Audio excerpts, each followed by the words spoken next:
Hola, buenos días, mi nombre es Sigmund Freud. Hoy vamos a leer 5 conferencias sobre el psicoanálisis. Antes de iniciar, recordá dejar tu comentario y si quieres algún vídeo nuevo. Bueno, comencemos con la conferencia número 4. Señoras y señores, ahora demandarán ustedes saber lo que con ayuda del ya descrito medio técnico hemos averiguado acerca de los complejos patógenos y emociones de deseo reprimidas de los neuróticos. Pues bien, una cosa sobre todas, la investigación psicoanalítica reconduce con una regularidad asombrosa los síntomas patológicos a impresiones de la vida amorosa de los enfermos, nos muestra que las mociones de deseo patógenas son de la naturaleza de unos componentes pulsionales eróticos, y nos constriñe a suponer que debe atribuirse a las perturbaciones del erotismo la máxima significación entre los influjos que llevan a la enfermedad, y ello, además, en los dos sexos. Sé que esta aseveración no se me creerá fácilmente. Aún investigadores que siguen con simpatía mis trabajos psicológicos se inclinan a opinar que yo sobreestimo la contribución etiológica de los factores sexuales, y me preguntan por qué excitaciones anímicas de otra índole no habrían de dar ocasión también a los descritos fenómenos de la represión y la formación sustitutiva.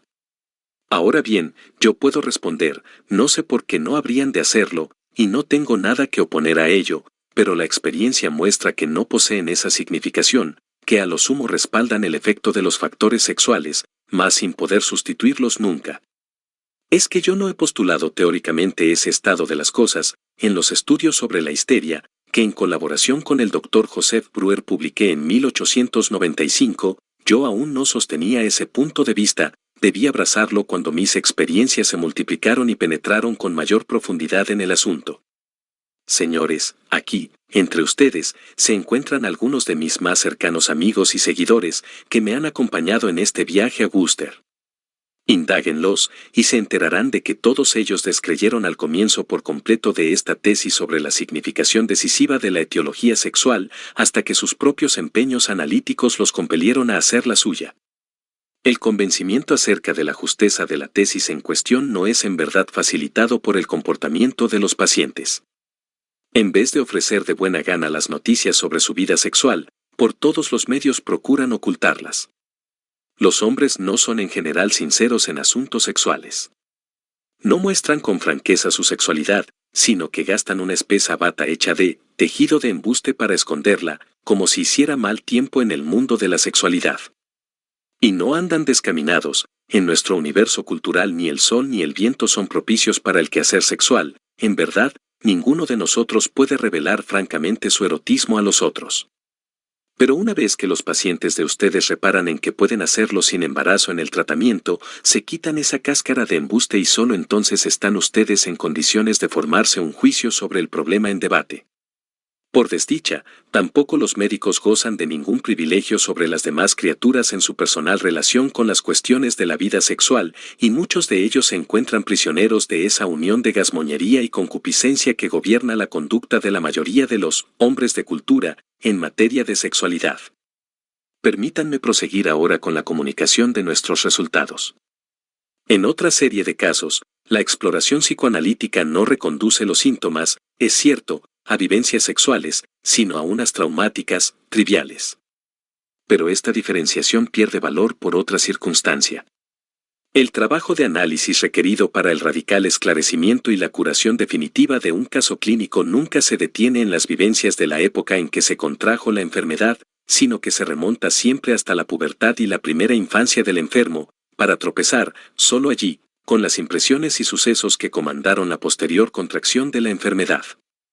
Únicamente las vivencias de la infancia explican la susceptibilidad para posteriores traumas, y solo descubriendo y haciendo conscientes estas huellas mnémicas por lo común olvidadas conseguimos el poder para eliminar los síntomas.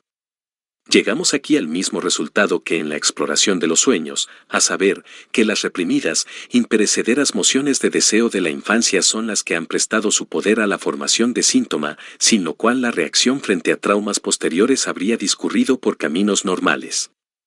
Pues bien, estamos autorizados a calificar de sexuales a todas esas poderosas mociones de deseo de la infancia.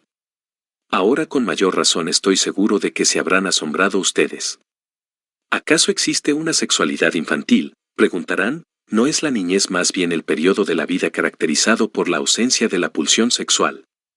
No, señores míos, ciertamente no ocurre que la pulsión sexual descienda sobre los niños en la pubertad como, según el Evangelio, el demonio lo hace sobre las marranas. El niño tiene sus pulsiones y quehaceres sexuales desde el comienzo mismo, los trae consigo al mundo, y desde ahí, a través de un significativo desarrollo, rico en etapas, surge la llamada sexualidad normal del adulto.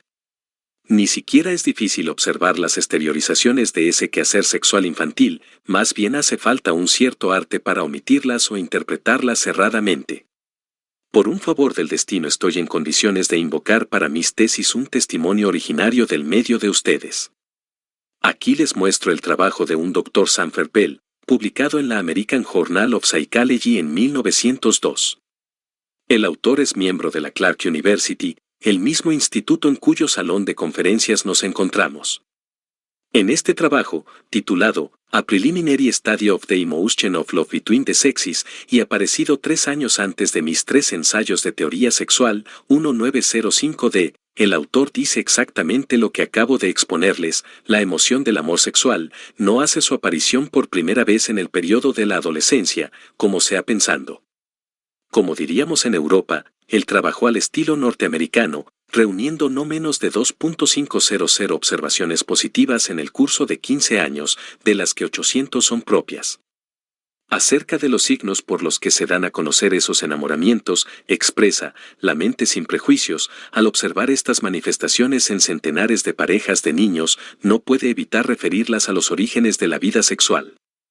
La mente más exigente se satisface cuando a estas observaciones se agregan las confesiones de aquellos que, cuando niños, experimentaron la emoción con marcada intensidad, y cuyos recuerdos de la infancia son comparativamente nítidos.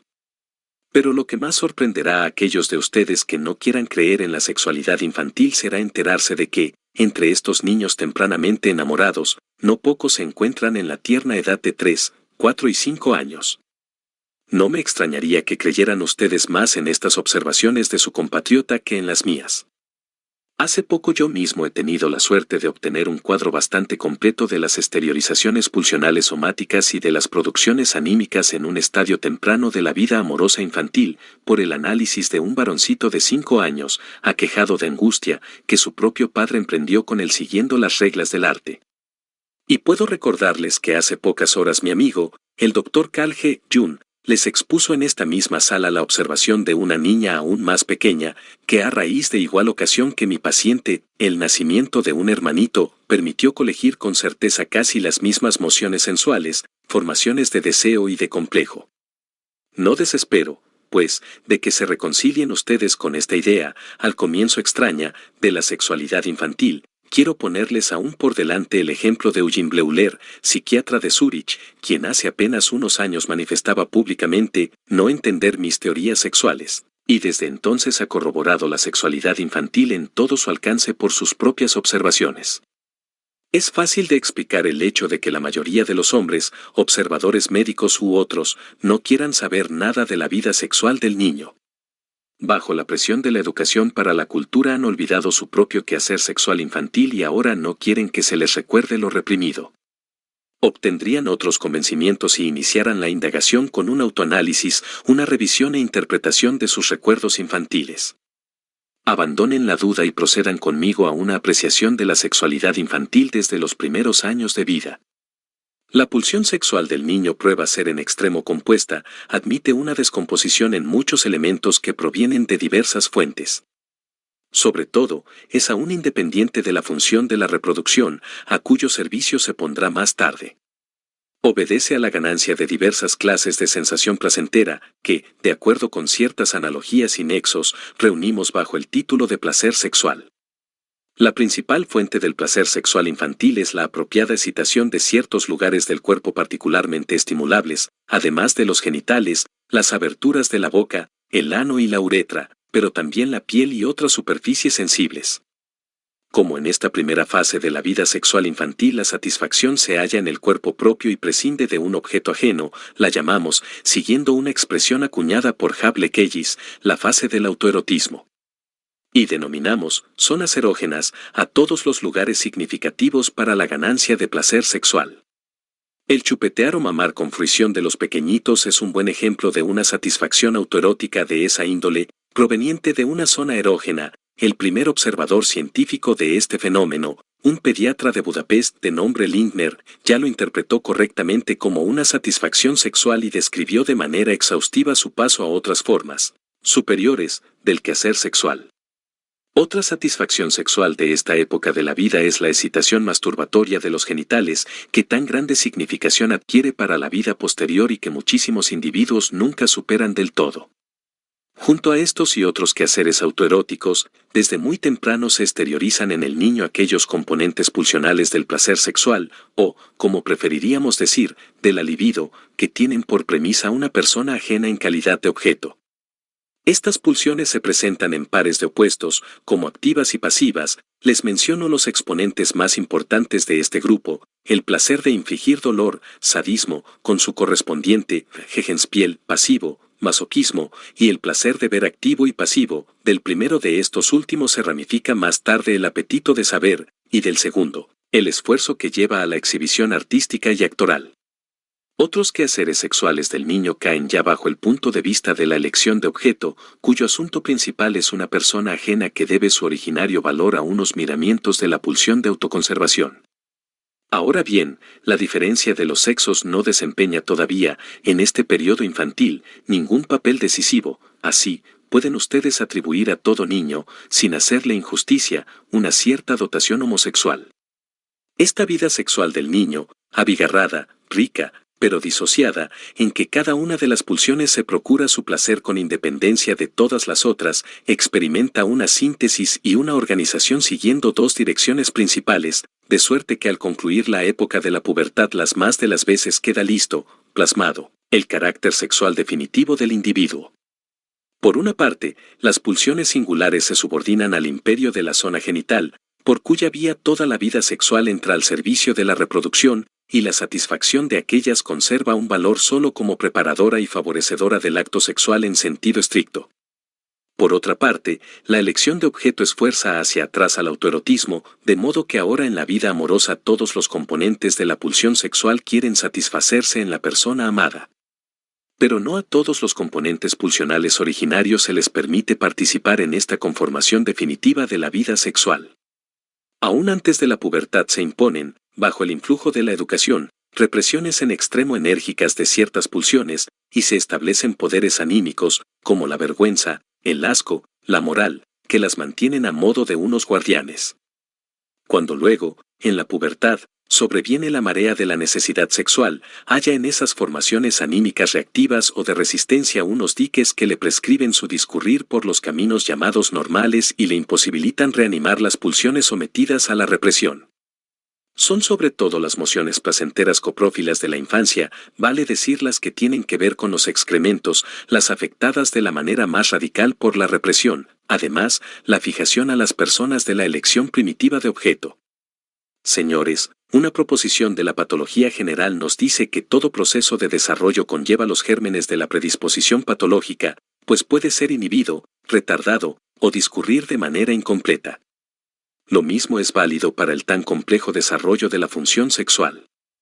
No todos los individuos lo recorren de una manera tersa, y entonces deja como secuela o bien anormalidades o unas predisposiciones a contraer enfermedad más tarde por el camino de la involución, regresión.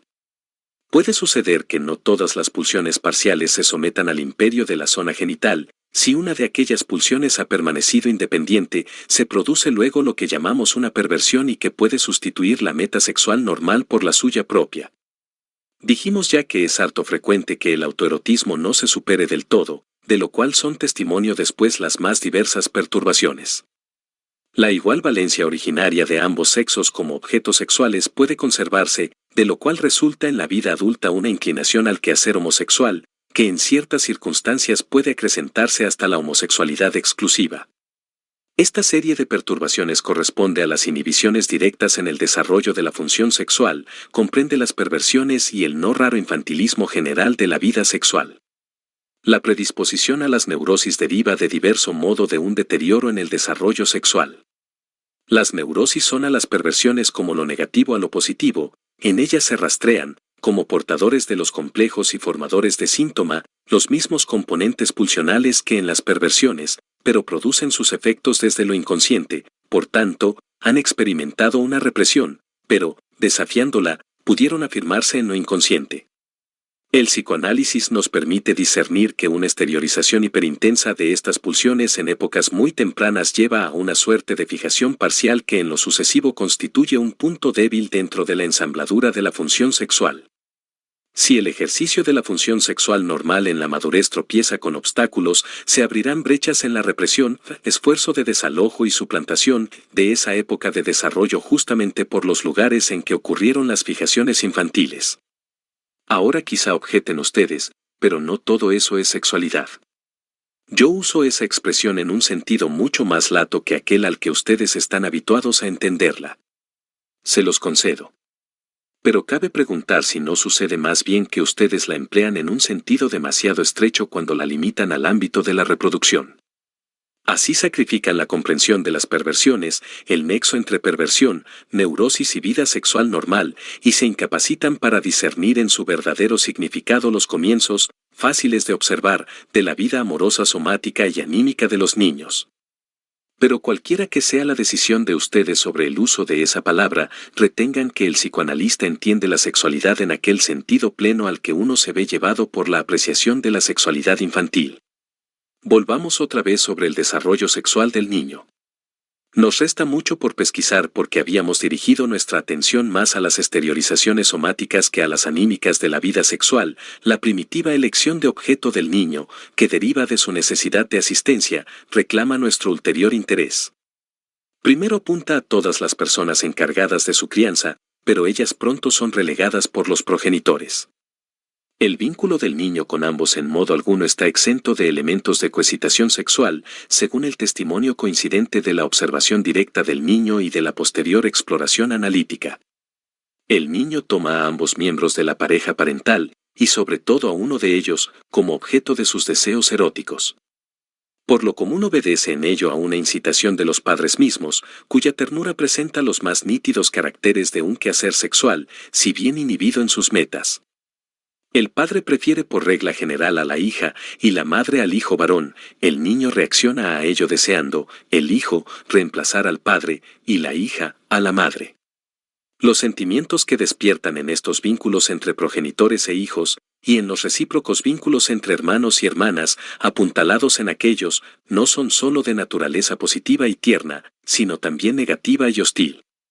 El complejo así formado está destinado a una pronta represión, pero sigue ejerciendo desde lo inconsciente un efecto grandioso y duradero. Estamos autorizados a formular la conjetura de que con sus ramificaciones constituye el complejo nuclear de toda neurosis y estamos preparados para tropezar con su presencia, no menos eficaz, en otros campos de la vida anímica.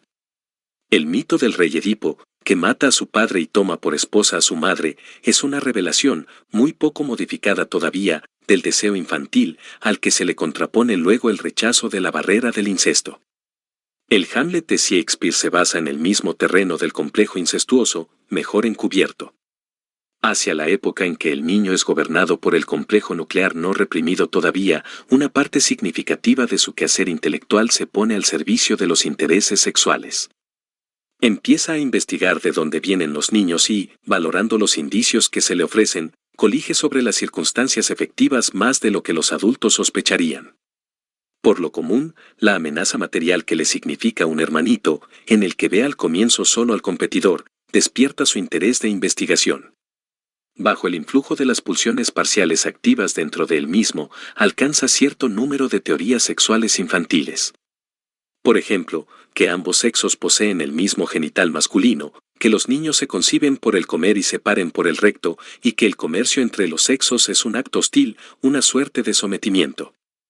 Pero justamente la inmadurez de su constitución sexual y la laguna en sus noticias que le provoca la latencia del canal sexual femenino constriñen al investigador infantil a suspender su trabajo por infructuoso.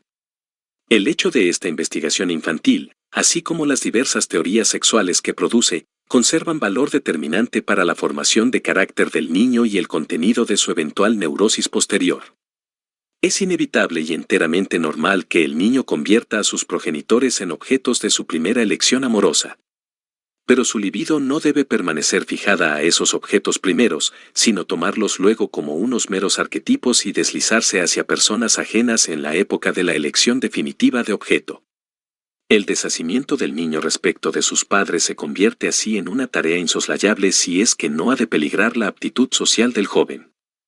Durante la época en que la represión selecciona entre las pulsiones parciales, y luego, cuando debe ser mitigado el influjo de los padres, que había costeado lo sustancial del gasto de esas represiones, incumben al trabajo pedagógico unas tareas que en el presente no siempre se tramitan de manera inteligente e inobjetable.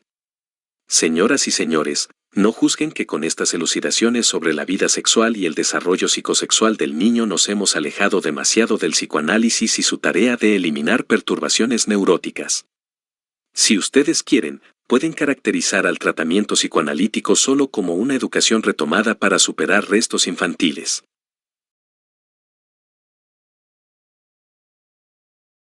Bueno, espero que te haya gustado y espero verte la próxima. Recordá dejar tu comentario y pedir más vídeos. Hasta la próxima.